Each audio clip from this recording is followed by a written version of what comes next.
Pode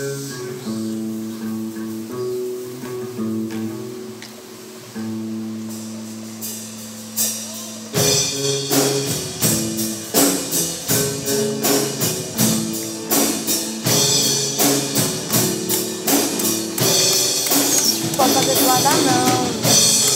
Se ficar fazendo zoada eu vou tomar, viu? Se ficar fazendo zoada eu vou tomar.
Tá pegando bem direitinho, tá?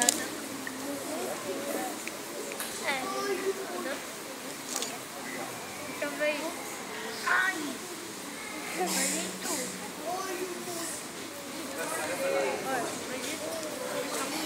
Pai do Senhor a todos. Amém. É com muita alegria que estou aqui nessa noite e encantado com tudo que já aconteceu aqui, né? Muita gente talentosa. Fiquei muito feliz, estou muito feliz. E também, esse é um pequeno, eu posso dizer, esse resultado que nós obtivemos em 4 ou 5 ensaios. E a gente teve a iniciativa, o pastor pensou, né, vamos montar esse